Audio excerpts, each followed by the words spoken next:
Umpisahan na nga muna natin ito mga bossing dito sa topic na ito. Mga vlogger, sabi ng PAGCOR, mga vloggers, talamak sa illegal na online gaming at mukhang makakasuhan itong mga to mga kababayan. Pero basahin natin yung mismong balita ng Abante Tonight, no?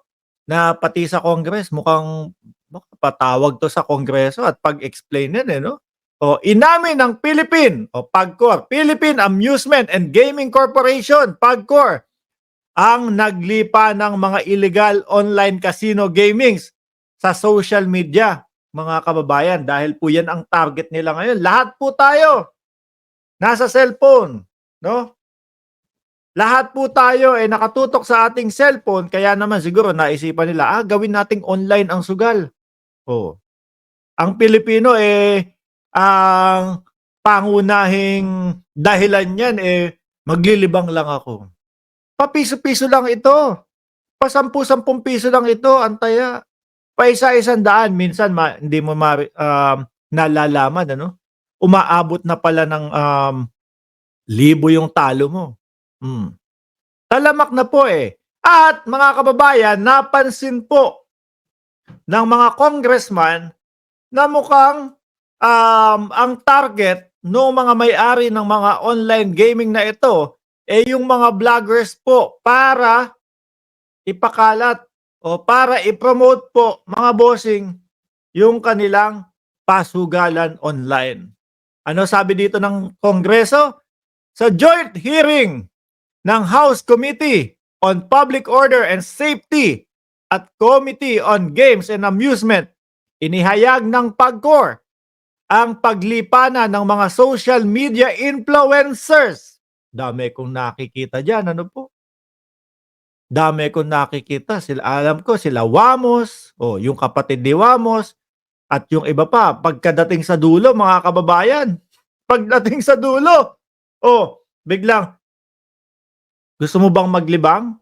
Gusto mo bang kumita ng, yung iba, ganun pa ang ginagawang entrada. Gusto mo bang kumita ng pera? Eto, i-download mo ito. Tapos magsugal ka pala. Sugal pala yung pagkakakitaan ng pera. Naku po, mga kababayan, sa sugal po, siguro ang chance nyo lang dyan. Sabihin mo ng 1%, no? 99% yung nagpapasugal ang nananalo, mga bossing.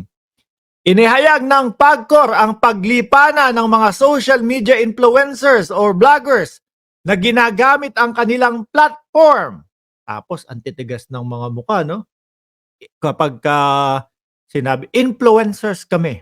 Ma'am Chris Rose, shoutout sa iyo. Purdy Boy, shoutout sa iyo. Jojo De Santos, tanggalin na yung pension ngayon ng Makanyas na yan. Mamaya pag-usapan natin yan. Ginagamit ang kanilang platform para sa illegal online gambling na target ang mga kabataan. Yun po ang nakakalungkot. Yung mga kabataan po mismo natin. Papasok sa eskwela, nasa loob ng eskwelahan, nag-scroll, hindi mo alam, yung pala, nagsusugal. Maraming influencers ang gumagamit ng platform nila such as Facebook. Ayan, sa Facebook ko nakikita itong mga to. TikTok, YouTube to encourage prospective players to try their luck in illegal platforms.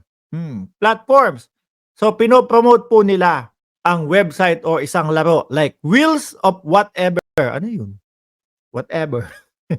Kahit walang lisensya sa PAGCOR, baka mamaya pakalat pa ng sa Pogo yan, ano, mga kababayan? Ayon kay PAGCOR Assistant Vice President Jess Fernandez, hindi aniya kontrolado ang naturang gaming platform at walang proteksyon ang mga players at nakakabahala ay nabibiktima o nahihikayat ang mga kabataan. May kasunod yan hindi ko na isama. Ito pa yung pangatlo. Sabi dito, itong mga, ayan, ito yung kasunod. Itong mga illegal game offering na mukhang legal but they have no protection for the players who will pay in the platform. Walang contribution sa government, walang tax, walang customer verification.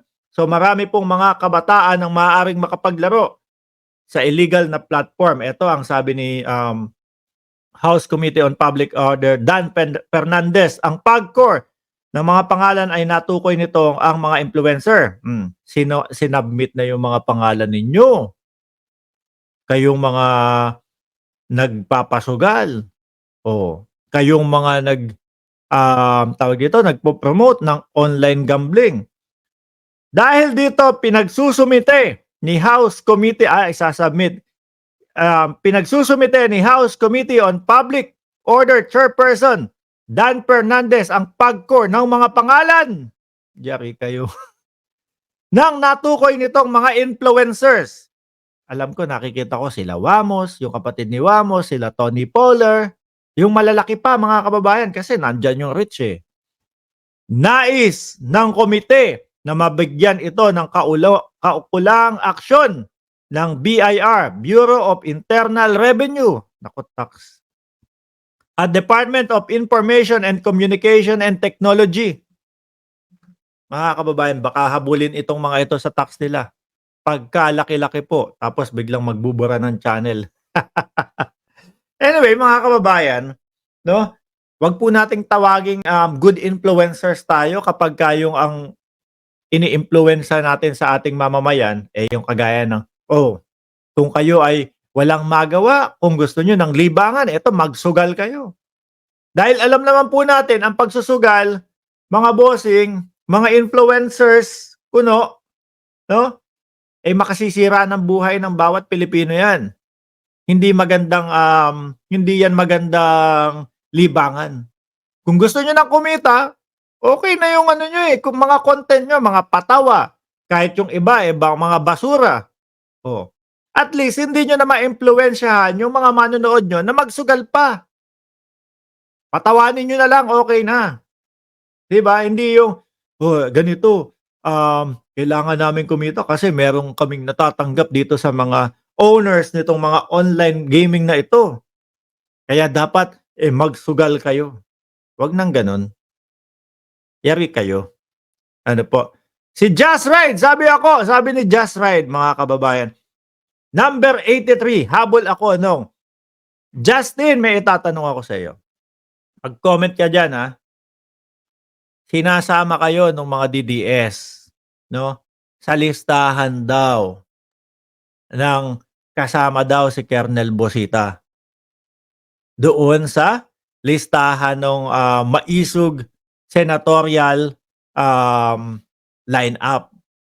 Sabi ko dito sa mga manonood natin, hindi totoo yun. Lagi kong kausap yung mga yan. At walang, yung mga maisog, alam nyo naman po yun mga bossing eh. Di ba kung ano ang ginagawa nila sa mautog eh. Puro paninira lang po eh. Sagutin mo ako, Justin. Kasama ba si Colonel Bosita? Wala pa. Di ba? Kasama ba si Colonel Bosita? Doon sa mga maisog lineup daw po. Tingin ko, wala pong coordination with Kong Bosita. Yung mga yon. Mga kababayan, sabi ko sa inyo, araw-araw kong kausap itong mga ito. Si Congressman Bosita. Ayan, si Justin, na napakagwapong sidekick ni Colonel Bosita. Magugulat ka, nando sa listahan nila si Colonel Bosita. Porket maganda yung track record ng tao, idadamay po. Madadamay pa. Ha? Huwag kayong magpapakalat at magsasali ng tao na wala naman palang coordination sa inyo. Para pong nagpapaingay lang sila. Mga maiingay na wala namang laman, na hindi naman tinatangkilik na ng taong bayan. Salamat, Justin, sa impormasyon. Ayan po mga kababayan, ha.